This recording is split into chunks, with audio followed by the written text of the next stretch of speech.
Rwanda. Vous allez tous rire.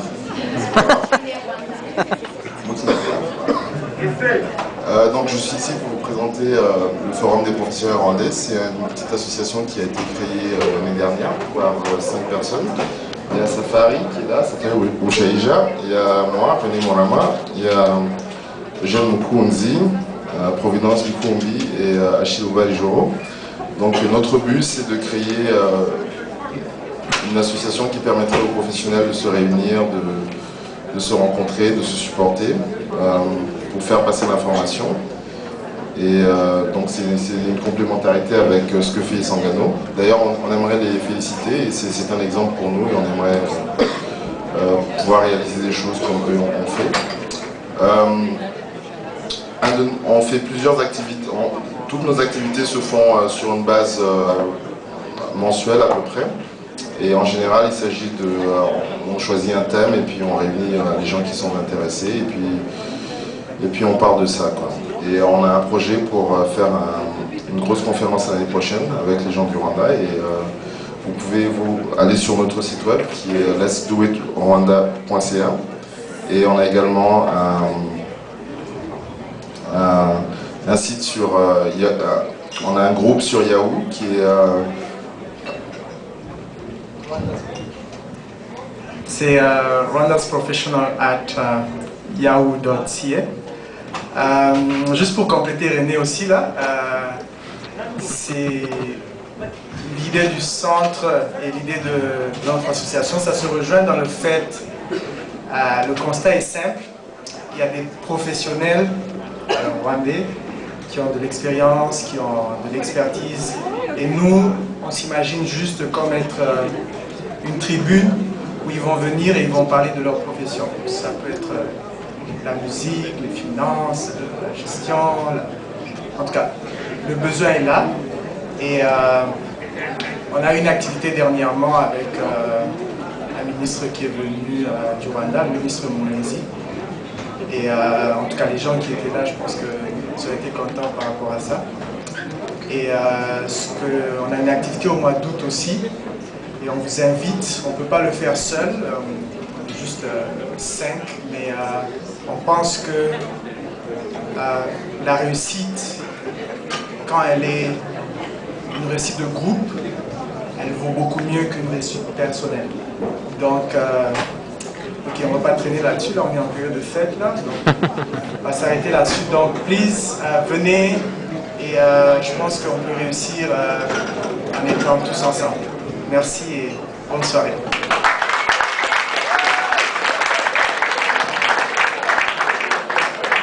Merci beaucoup Safari. Alors on va poursuivre la soirée, tugiye gukomeza dutarame. Ngira ngo abantu benshi baguze amabiye hano bayaguze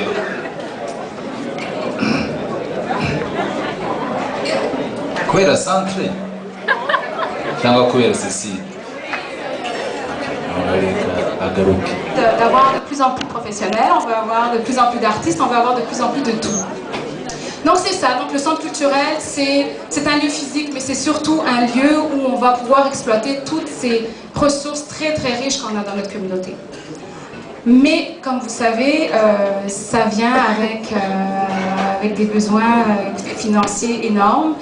Et on a fait déjà un travail qui est d'aller chercher des gens qui sont prêts à contribuer de façon très très importante. Hein. On a déjà 37 personnes, 37 qui sont prêtes à donner 20 $ par mois pour lancer les services, pour financer ce centre culturel, déjà pour partir. Et ces personnes, il y en a quelques-unes qui sont ici et j'aimerais vraiment les remercier parce qu'il faut un point de départ et ils nous ont donné ce point de départ-là. On s'est fixé comme objectif 50 personnes, donc il y a 13 places à prendre. Alors si parmi vous, il y a des gens qui veulent faire cet effort avec nous, alors on les invite à communiquer avec nous.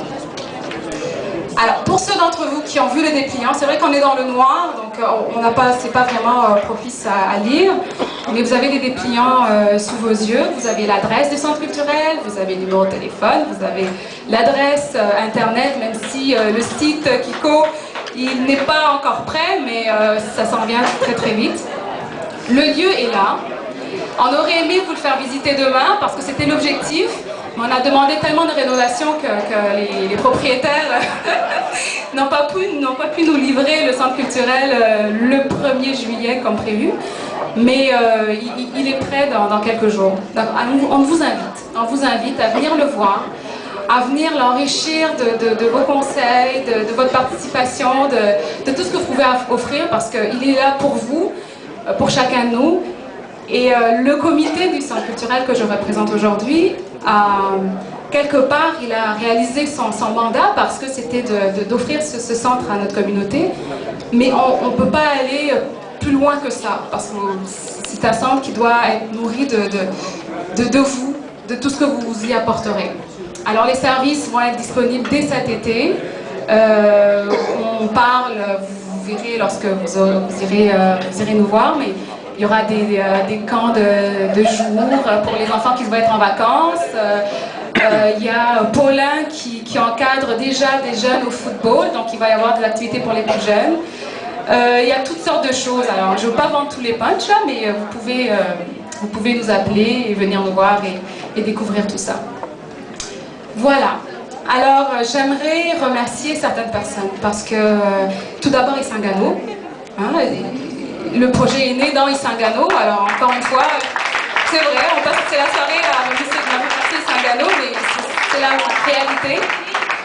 Et puis, des gens comme Maman Berthilde, je ne sais pas si elle est là aujourd'hui, mais grâce à elle, on a énormément de meubles pour le centre culturel. Donc, on a les meubles. On a tout ce qu'il nous faut, là.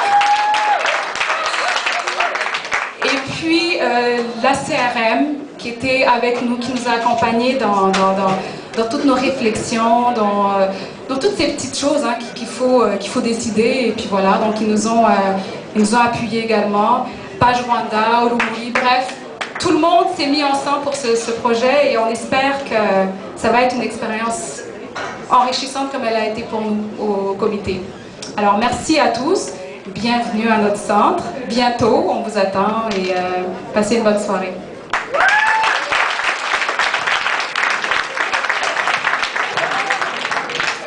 On m'a demandé d'introduire Monsieur Kanovana, qui est le président de la communauté rwandaise de Montréal. Je vais l'inviter à me rejoindre sur scène.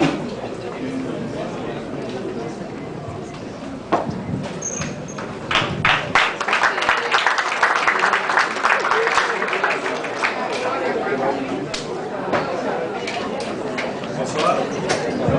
Bonsoir. On a beaucoup apprécié tout ce qui s'est passé jusqu'à maintenant. Beaucoup de belles chansons, beaucoup de danse. Et je me sens quelque part un peu troublé. Un peu trouble fait, si je peux dire. Parce que je sens que le moment n'est pas tellement au discours, mais plutôt, comme on dit ici, prendre du fun, avoir du plaisir avec ce qui reste encore à venir. Mais je suis quand même content qu'on me donne la parole parce que c'est juste que j'ai un devoir. Je voudrais, au nom de la communauté rwandaise de Montréal, féliciter le groupe Isangano et tout particulièrement le comité du centre culturel parce que j'ai suivi comment ils ont commencé le projet. Ça fait déjà 2 ans qu'ils sont là-dessus, avec beaucoup de persévérance, avec beaucoup de dynamisme. Ils nous ont toujours associés à ce qu'ils faisaient et c'est vraiment quelque chose d'encourageant de voir des jeunes aussi dynamiques et aussi créatifs, qui savent prendre aussi leurs responsabilités. Alors je voudrais, au nom de la communauté rwandaise de Montréal, leur présenter toutes nos félicitations pour ce projet qui est devenu maintenant une réalité.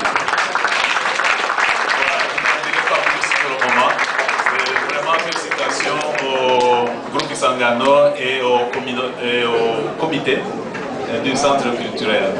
Je pense que ce centre vraiment vient au bon moment. Vous savez que nous, la communauté rwandaise de Montréal, nous sommes en pleine période de, comment dirais-je, de redynamisation. Et je pense que le projet vient à point nommé pour nous donner aussi comment dirais-je, de l'entrain pour continuer notre travail. Encore une fois, félicitations au groupe Isangano. Merci.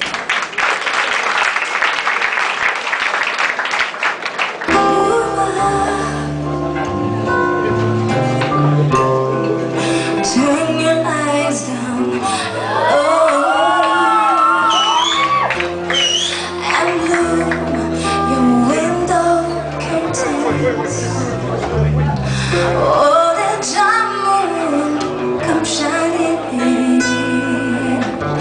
into our lives again, saying, ooh, it's been a long, long, long time to get this message from you, boy. Now it seems I was never on time. Never get this message from you, boy. On time, on time. I want to give you someone. I want to give you some good, good loving.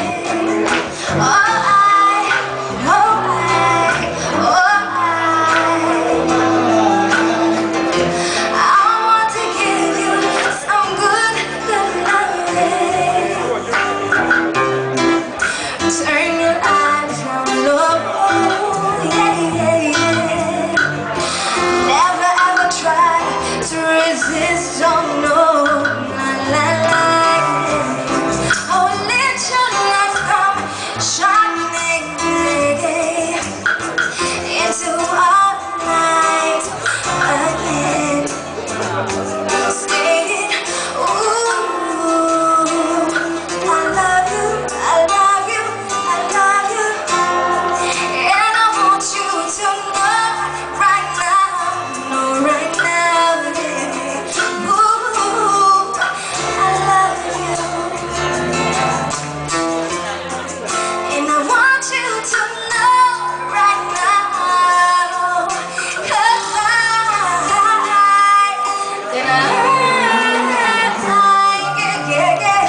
I want to give you some love.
C'est rec encore. Essaie de l'aider parce que toi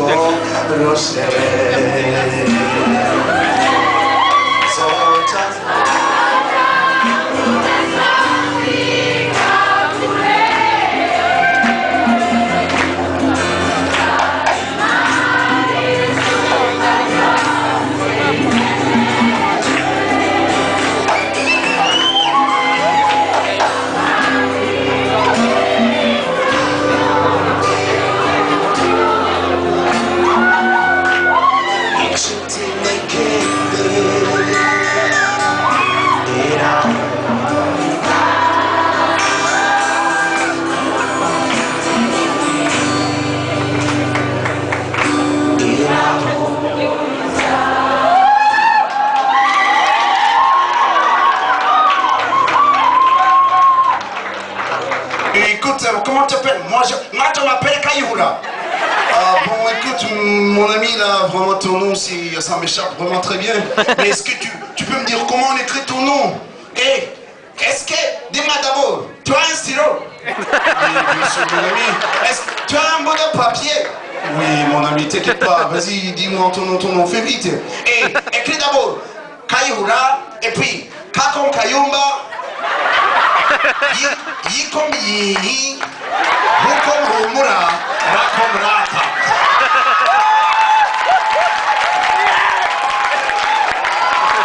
Ok, mes amis, vous savez quoi?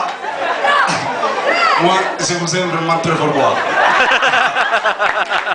Moi, je sais même pas si je suis rwandais ou burundais. Ça c'est un grand problème hein.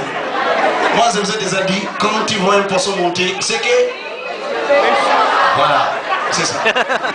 J'ai une chanson que je veux faire.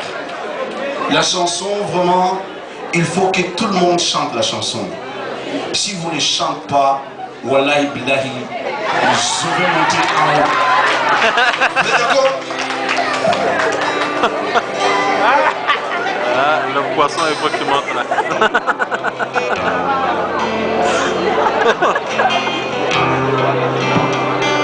Attends d'abord mon ami, attends d'abord. Vous avez vu ça? Moi quand je parle, il y a le micro voilà qui te s'envoie. Et chez nous en Afrique là-bas, tu regardes la télé quoi, avec tes parents là derrière. Tu regardes la télé comme ça.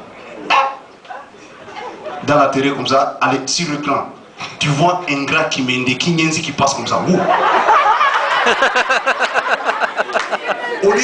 Au lieu de rigoler ou faire quoi, de n'importe quoi, tu attaques quelqu'un là derrière toi. Tu regardes. Et c'est qui? C'est ton père. Va enlever ça. Ça c'est un grand problème. Hein? Et ils ont dit c'est là. Moi quand je commence à parler, il y a des micros voilà. On continue quoi. Comme on dit en langue malienne. Omanyogoi, agnoron de fleni, fukaso awanedo. Ça veut dire quoi? Ah, c'est lui qui te cherchait. Yawa, il est là quoi.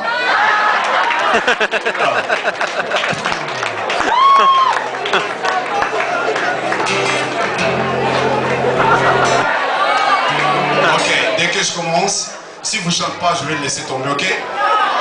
Oui, vous êtes d'accord avec moi? Je te dis, non? Je suis vraiment heureux de vous voir ce soir.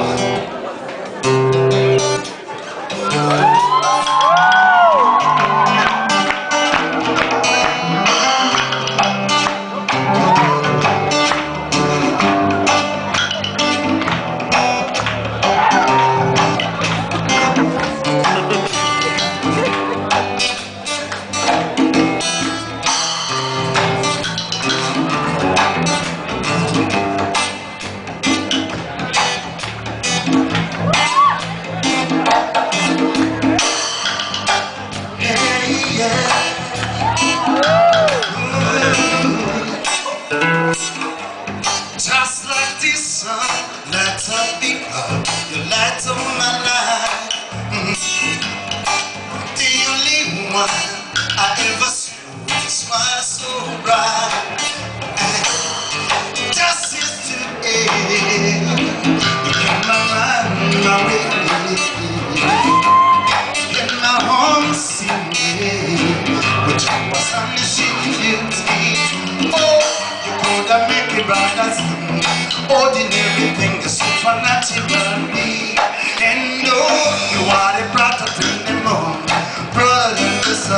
you just see where you are tomorrow.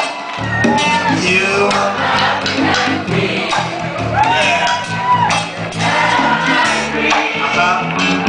Take me where I've never been. You make my heart go ting-a-ling-a-ling. Hey, honey, you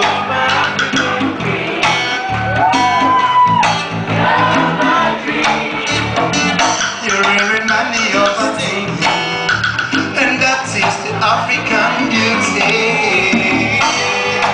Hey, yeah. Oh, you're my African queen. Ooh la, ooh la. Out over me, you send us one, me I send it one. I look into your eyes, girl, when I see this paradise.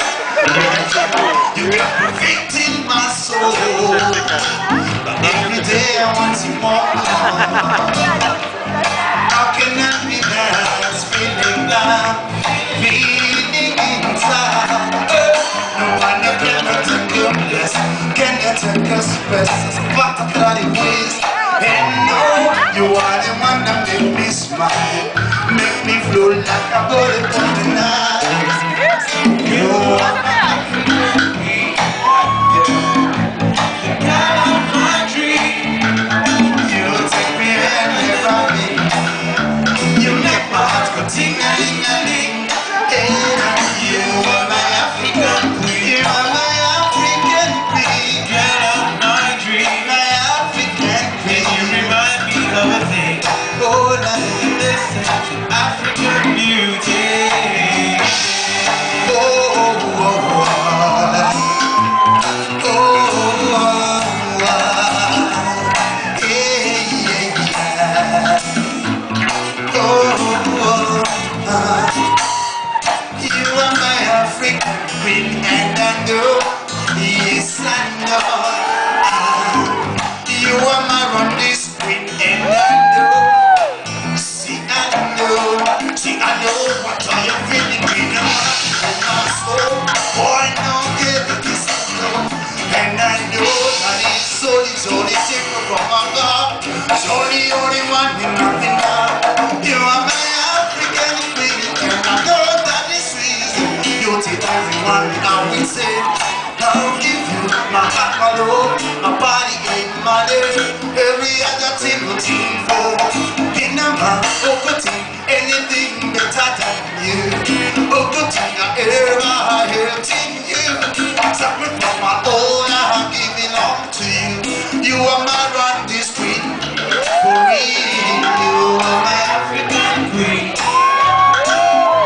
the girl of my dream, girl of my dream.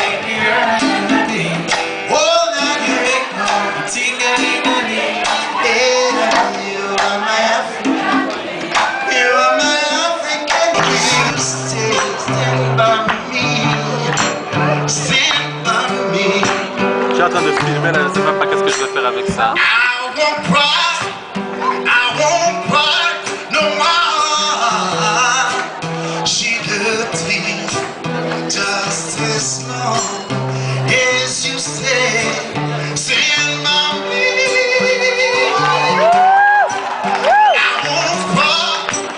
I won't cry no more. She looked me just as long as you stay by me. So darling, stay by me. Oh, stay by me.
Vous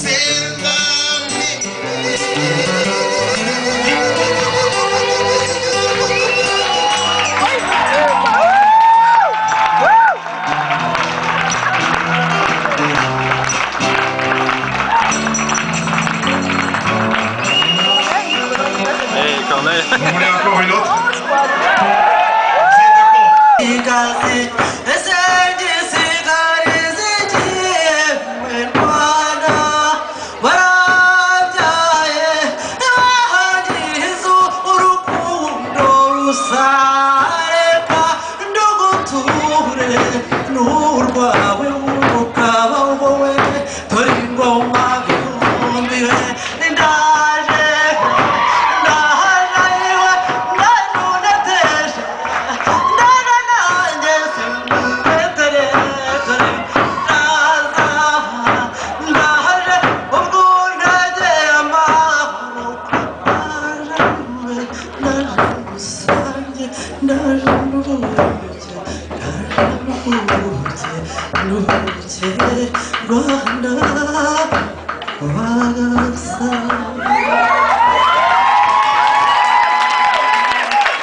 naje nihimbiza n'imiganda isangano dusangane naje nihimbiza n'imiganda isangano mwengo dusangane dore munsi wahariwe ingoro y'umuco wahiti